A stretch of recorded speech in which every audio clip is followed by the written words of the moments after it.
The sleek silhouette of a Porsche is more than just a symbol of automotive excellence. It's the ghost of a legacy forged in brilliance, shadowed by war, and resurrected from the brink of ruin. This isn't just the story of a car company. It's a human drama of genius, ambition, and profound moral compromise. To truly understand this story, we must travel back to 1875, to a small village in the Austro-Hungarian Empire. The world was one of horse-drawn carriages, and the idea of a personal self-powered vehicle was pure science fiction. Into this world, Ferdinand Porsche was born. His father was a tinsmith, expecting his son to follow in his footsteps. But Ferdinand's mind wasn't wired for the anvil and hammer. It was electrified by the future. While he worked in his father's shop, his true passion ignited for a then mysterious force, electricity. He became obsessed, secretly conducting experiments in the attic, rigging up circuits and even installing electric light bulbs throughout the house. His father, a practical man, saw this as a frivolous hobby. He ordered his son to stop wasting his time. But the spark of genius isn't so easily extinguished. Eventually, seeing his son's passion and undeniable talent, Ferdinand's father made a pivotal decision. He enrolled the young man in the Imperial Technical School. This was the turning point. The tinsmith's apprentice was now on a path that would forever alter the landscape of human transportation. At 18, Ferdinand left for the big city Vienna and landed a job at an electrical equipment manufacturer. It was here, amidst the hum of generators, that his brilliance could no longer be contained. He wasn't just an employee. He was a force of nature, rapidly rising through the ranks. He created the company's first electric wheel hub motor, a revolutionary device that could be attached directly to a vehicle's wheel. But Ferdinand's vision was already shifting. The distant roar of combustion engines was calling. He made a bold move, joining a company that had pivoted from building carriages to constructing horseless carriages. This was his canvas. In 1898, he painted his first masterpiece, the Porsche P1. It was a fully electric vehicle, crafted from wood, a testament to his expertise. But it was flawed. The heavy lead-acid batteries limited its range to about 50 miles and its top speed to a modest 21 miles per hour. Where others saw failure, Porsche saw potential. In a stroke of pure genius, he combined a gasoline engine with his electric motors, creating the world's first functional gasoline-electric hybrid car. This vehicle was way ahead of its time, shattering Austrian speed records and reaching an astonishing 36 miles per hour.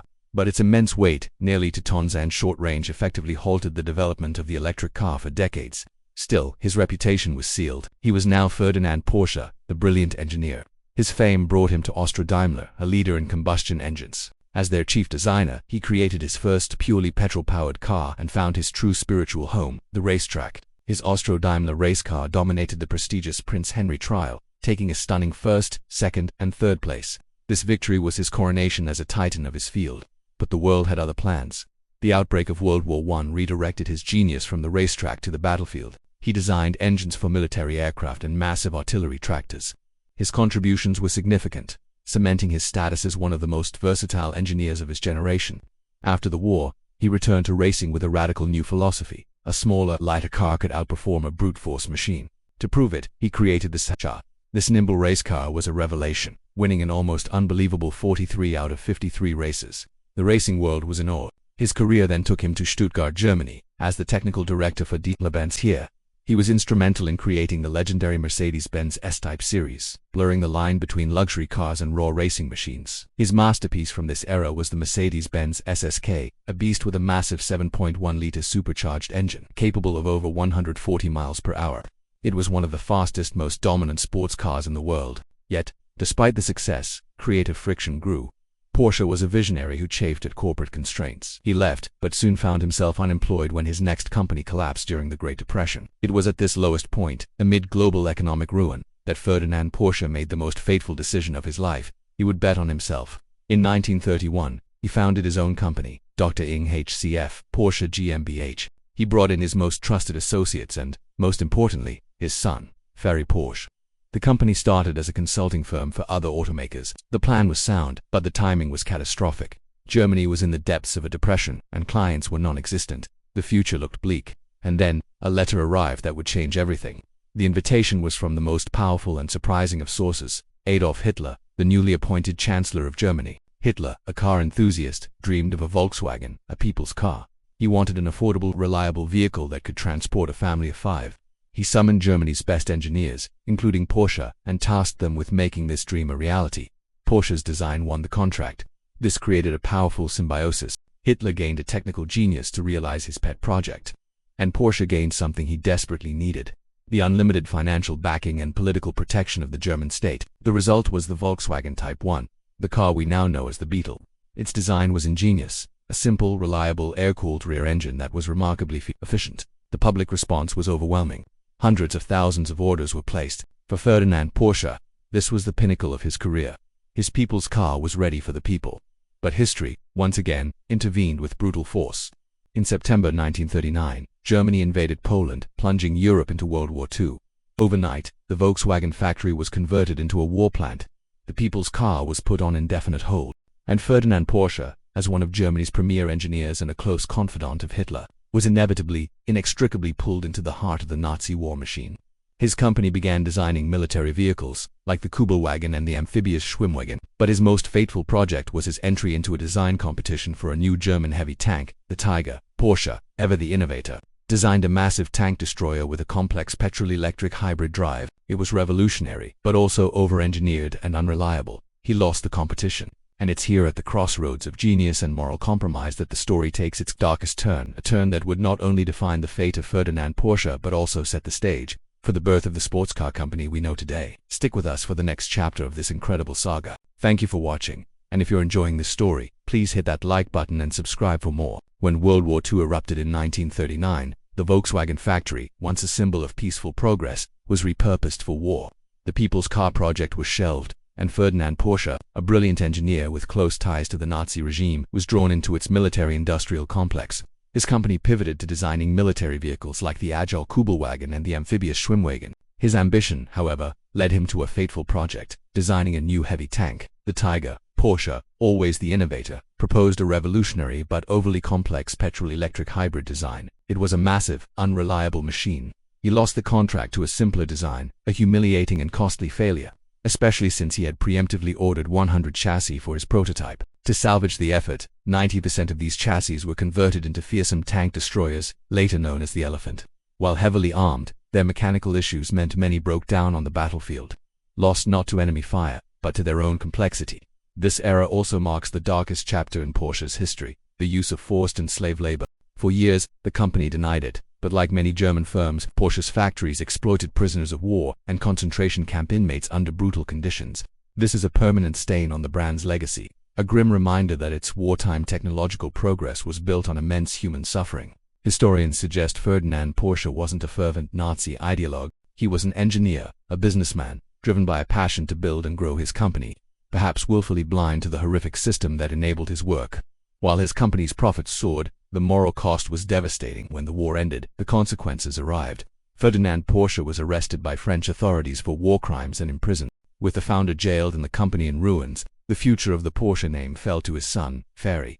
After a brief imprisonment himself, Ferry was tasked with raising the massive bail for his father. He did so by designing the advanced Cisitalia 360 Grand Prix car for an Italian manufacturer.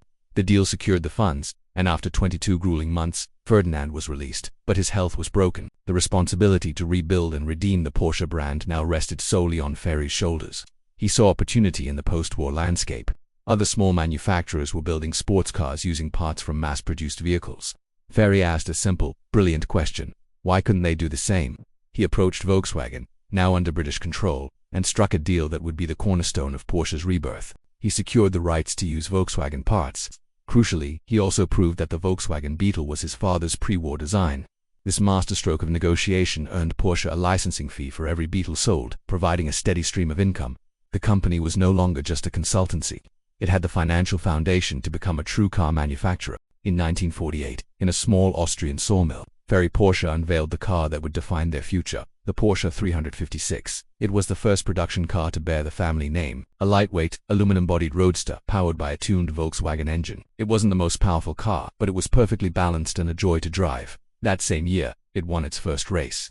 From the ashes of disgrace, a champion was born. The 356's popularity grew, exploding after a class win at the 24 Hours of Le Mans in 1951, which cemented Porsche's performance credentials on the world stage. Ferdinand Porsche lived just long enough to see his people's car being produced by the thousands before his death in January 1951. His legacy was complex, but his engineering genius was undeniable. The 356 was a success, but it was still fundamentally a Volkswagen in a sports car's body. The world was waiting for something truly, uniquely Porsche. That legendary leap came from the next generation. Ferry's son, Ferdinand Alexander Porsche was a designer, not an engineer. He took on the challenge of creating the 356's successor. The result was a design masterpiece, a shape so timeless it has endured for over half a century. The Porsche 911. Introduced in 1963, the 911 was a quantum leap. It featured a powerful rear-mounted air-cooled six-cylinder boxer engine. This unique layout gave the 911 its legendary, if challenging, handling characteristics. It was fast, incredibly reliable, and offered a driving experience that was visceral and unique. In fact, over 70% of all 911s ever built are still on the road today. But the 911 wasn't just for scenic drives. It was born for the racetrack. It debuted at the 1965 Monte Carlo Rally and began a relentless string of victories, conquering the Targa Florio, the Paris-Dakar Rally, and Le Mans. It became one of the most successful competition cars in history, solidifying Porsche's reputation for building race cars for the road. As the 911's star ascended, Ferry Porsche stepped down, and the family's direct involvement in day-to-day operations came to an end. But no success story is a straight line. In the late 80s and early 90s, Porsche faced its greatest crisis since the war. A strong German currency, high production costs, and an aging model line caused sales to plummet. By 1992, Porsche was on the verge of bankruptcy. To survive, leadership made a decision that horrified purists. They would build an SUV. The announcement of the Porsche Cayenne in 2002 was met with outrage. How could the maker of the 911 stoop to building a family vehicle? Yet the Cayenne was a Porsche through and through, with performance and handling that shamed its competitors. It became a runaway global bestseller. It didn't just save Porsche. Its massive profits funded the next generation of legendary sports cars. Today, the Cayenne and its smaller sibling, the Macan, are the financial engine that powers the development of incredible machines like the Panamera and the all-electric Taycan. Now part of the Volkswagen Group, the company has come full circle. The story of Porsche is a tapestry of genius, shadow, and redemption. A journey from a small attic, through the darkness of war, to a breathtaking rebirth built on resilience and an unbreakable will to win. It is the story of how an icon was almost broken, and how it fought its way back to become a legend. If you were captivated by this turbulent history, please show your support with a like and follow to continue exploring the profound stories that shape our world. Thank you for watching.